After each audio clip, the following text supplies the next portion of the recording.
toxic masculinity. All right, shall we take questions and comments from our amazing YouTube followers? Yeah. Really, they're all just fans of Valeria. I'm just here talking while they look at you. Okay. First comment from Matt Deckard. Sure. I don't know. No, sorry. Deckard. Deckard. I don't know. Okay. Deckard? Yeah. For $4.99 and comment just because. Oh, what a gentleman. What a gentleman. Okay. Next one from Jasmine Liebling. Uh-huh. Sweet, the hot Russian wife is back. Yes. Good catch, Mr. Reagan. Next one from Charles Gibbons. Yes. A Fritz Haber situation. Yeah, I read that earlier. I don't know what that means. Me too. Should I look that up? Fritz Hubbard? Yep.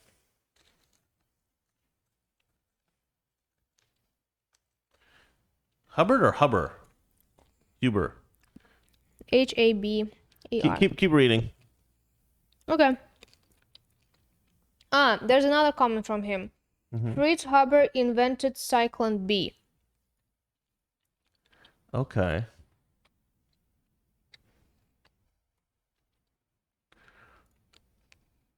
Did he really? You keep reading. Okay. A comment from Lost Cold Soul.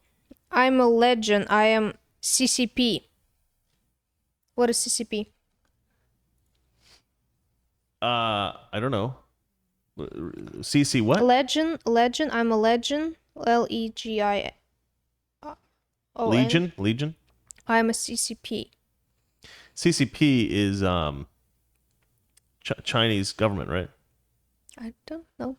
All right. Well, we don't understand that comment either. Next comment. From C. Reed. Make your comments clear, guys. I can't read the code Just sometimes. like the KGB bring us the body. You know, I don't know what that means.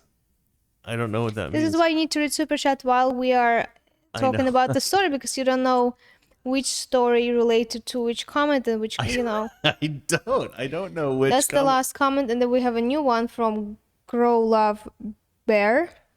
Sweet, intelligent, beautiful Valeria makes this show. Thank you so much. You're too nice to me. CCP is China, yeah. Grow Love Bear. That's a very sweet name. It's a very sort of like gentle, charming name. It's funny. I think it's really interesting. As I've started my show, I've had my show for a couple years. What? Yes, What are you reading? CCP is the enemy, the Chinese government, not the PPL. It was about CIA video. So people have to pay another $5 to explain Yes. what article. No, I is. understand everything you're writing. I'm just pretending so we get a little bit more of that sweet cash. No, sorry guys. Yeah, I'm not trying to not understand. I'd like to be a guest comment reader, says Matt Deckert. Yeah. Matt, well, you're welcome to come over one day and do a video with us. He lives here in LA, so. Oh, really? Yeah. Really? Yeah, I think you know him. I think you've met him. I love Russian women, says Semper Fez. Valeria actually was like, hey, we could start a business setting up successful conservative men who cannot find traditional women here in America because of feminism. And we could set up like a dating service between Republican men because Russian women tend to think of American men as basically leftist Antifa beta bitches. Like when I met Valeria, I remember very distinctly walking with her. I think we were going to the grocery store or something like that. We were walking from where I was living at the time to get groceries, or I don't remember what we're doing. Walking down the street, and she turns to me and she goes, I'm very surprised to have met a man who is not a little bitch. in America specifically. And I was like, what are you talking about? She's like, I don't know. I just thought all American men were like little bitches, but you're not really a little bitch so much. And I was like, You just never met a Republican. And I think that to some degree that has become prophetic, because now that you've met more Republican men, I think that you would recognize that they're a little bit more like Russian men, right? They're a little bit more tough. They're a little bit more alpha. And so Valeria kind of thinks that if you set up a dating service between beautiful Russian women, Ukrainian women, and Republican men here in America, it would be a good match. First of all, it'd be good matches. And second of all, can make a lot of money. So we might set that business up. But then I said, if I set that business up, Republican women in America are going to hate me. when USA embassy not giving any non-immigrant visas to Russians, you would have to call some American guy to come over and marry you in Russia. That's the only way you're going to be able to get over here. All right, so let's read this guy. Lost Cold Soul writes, is there a way to contact you outside of social media? I have a long question to ask and not enough money. Okay, so not enough money. The Reagan-esque conservative at gmail.com. It's an almost incomprehensible. I'll write it here for you guys.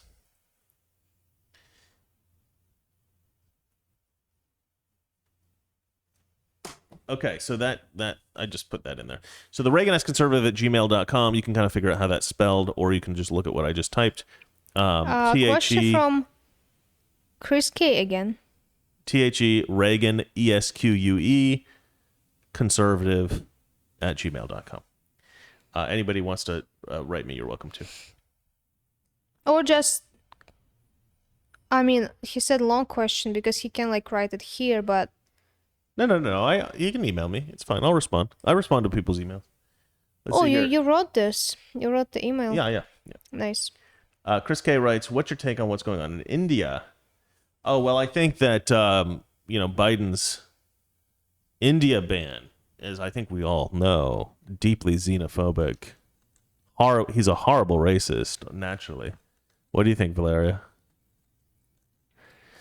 What's interesting about India, I thought that, there was this thought for a while that these countries that had access to hydroxychloroquine and everybody was sort of drowning in hydroxychloroquine because of the mosquitoes, right? Because people, were getting malaria in these countries, and so they would take hydroxychloroquine to treat the malaria. Mm-hmm. And this was malaria. So this was like stopping them getting COVID. This was the theory. And one of the countries who had a lot of hydroxychloroquine was India, and they hadn't caught much of the virus. So there was this thought that maybe the hydroxychloroquine was keeping them from getting this virus. And that was one of the reasons we thought hydroxychloroquine might have been a really good way to treat COVID.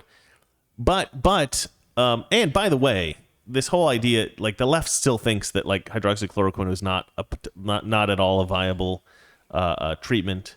I'm not convinced of that. Maybe it's possible that it wasn't, right? But it seemed to show some kind of promise, and it's still worth looking into. I suspect. But we got a vaccine, so it's kind of pointless now. But that kind of research is still good. The situation in India is not at all surprising. What was surprising to me was that they didn't have the worst COVID situation from the beginning. That was surprising to me because Indians live in very close quarters, and we're talking about millions of people crammed into the tiniest little space. And in their cities are just jam packed full of people. I mean, if you go on YouTube and just watch footage of Indian slums, just go watch some videos on Indian slums. It's heartbreaking. It's really hard to watch. I can't watch that stuff. The worst country to watch videos about is Liberia. I was looking into Liberia because this is something they don't teach you in schools. You know how there's this idea of there's a lot of people in America who were slaves and, they are owed something by the federal government. So maybe they should give them land, or maybe they should give them some kind of better life back in Africa or something like that. Well, we actually did that at one point. We actually set up the country of Liberia for former slaves. That's what the country of Liberia is. And we gave a bunch of former slaves land in Liberia, and we said, go live in Liberia, if you want, we apologize for the slavery thing. Go back in Liberia. Here's the land. Live your lives. And what did these former slaves do? They moved to Liberia and immediately enslaved the local population. so they then enslaved the black Africans there, the tribes there, forced them to work on their farms, produced food, whatever it was. Then there were some civil wars and stuff like that. There was some uprising and revolts and whatnot. And the city eventually, or the country eventually collapsed into kind of chaos. And it has ever since really just been a warring nation, just civil war, just strife, just crime. They're all addicted to all kinds of horrible drugs. There's basically every woman there is basically a prostitute. It's a living hell. It's a living hell. Several years back when they were in all, there was all these tribal wars going on. It was not uncommon because they have this kind of like satanic, weird, heathenistic religion stuff that over there. It's like really weird. And so it was not uncommon for them to sacrifice young men and to like drink their blood and stuff like that. I mean, there's all this cannibalistic ritual stuff. Like they would like eat the flesh of humans and then go into battle, and they would think that it would make them invisible or something like that. I mean, it's weird stuff. You know? Yeah. A huge percentage of the population of Liberia have eaten human flesh. They're like cannibals. And this is what happened when we tried to give land back to former slaves in America. This was what the experiment, and that's not to say that so I think the reason why they don't talk about this in school and we're never educated about this stuff is because there's a sense, I think, it's sort of the same reason they don't show black crime on TV. I think there's this bizarre myth about white men and white people in general that we're all these like crazy savages and we hate black people, and that if we hear about all the black crime that goes on, we'll end up going out and hating black people and lynching them and stuff like that in the streets, right? I mean, obviously that's not going to happen, but there's still this sense in amongst like the liberal elite that's what's going to happen. So they hide all the black crime from us. They don't report it in the media. And the same thing with this. I think there's this sense that white Americans will believe that, anytime you give black people their own land, anytime you give them their own government, they're just going to turn it into a hellscape, like Liberia. So we can't tell them about Liberia. But it's like, maybe you should tell us about Liberia. Maybe we should talk about that. Maybe we should talk about the reasons why it's a hellscape. Maybe we should talk about the reasons why every liberal city is a hellscape. Basically everywhere that you have a Democrat leader, black or white, it's a hellscape. It's a hellish nightmare of a city.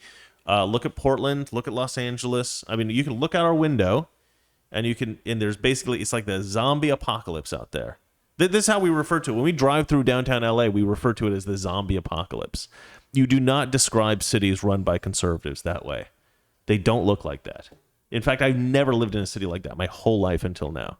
I mean, this place is a diseased, horrible, horrible place, and we're desperately trying to get out of here.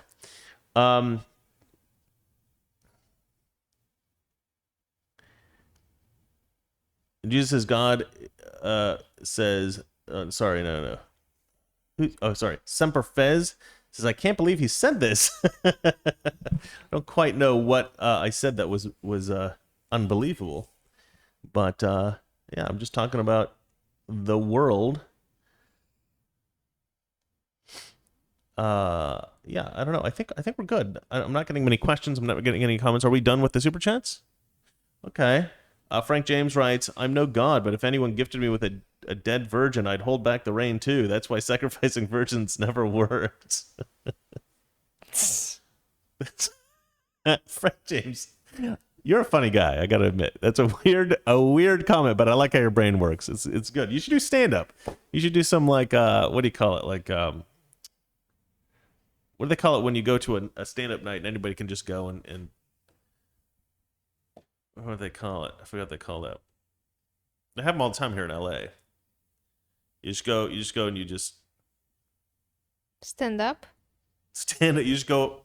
Anybody who wants can just go talk on the mic and try to make people laugh. Open mic. Oh my god. Am I How right? did you know that and I didn't? Am I right? C.R. Reed says, how does one get a new Mr. Reagan bingo card? What does that mean? What does that mean? C. Reed, it appears to be Kim Jong-il in disguise. Kim Jong-il or Kim Jong-un? Kim Jong-un. I always get the two mixed up. Father and son. I don't know why. I should get that open mic. Everybody's writing open mic now. It's a little bit of a delay. So, yeah, improv is good too. Somebody wrote improv. That's not what I was, Andrew Beerwort. That was not what I was mentioning. I was mentioning open mic, but improv is also awesome. I actually love doing improv. I took an improv class and I was okay. I wasn't like the best improv guy ever. I was probably the best in my class, but my class wasn't particularly good. But it was weird. Like the difference between the like beginner improv and the seasoned improv is astonishing. Like the seasoned people, the people who are the veterans, were so good at it. But what you figure out after a little while is that the veterans have a kind of library of jokes in their head. They're sort of like pieces of jokes. So you have like the components that make up a joke, and then you can fit them to whatever environment you're in. And so they have this sort of library of jokes that they can draw from to, you know, to make things funny while they're doing improv. And what I found was that improv is a very specific art that the more you practice, and you can become an expert in improv, it doesn't really help you in any other way. And improv isn't a particularly lucrative type of thing to do. So doing improv for a long time, it's not going to be very, it will never be something that is going to be able to make you a successful person. It's something that I've seen a lot of people in LA waste their time on for years. And it doesn't help you be a better actor. It can help you do auditions if you do like the beginning level class. But once you get past that, you're just getting better and better at improv. You're not improving any other skill. So it doesn't really translate to other disciplines as far as I've seen. And that's a very controversial position. A lot of people disagree with me on that. Anyway, that's a little insight into Hollywood stuff, acting and crap. Anyway, shall we end it? All right, let's end it because you got stuff to do. All right, guys, we think you are phenomenal. The best, in fact. And we will see you tomorrow. You want to say goodbye, darling? Goodbye. Goodbye. All right, let me play the thing. Good night. Toxic masculinity.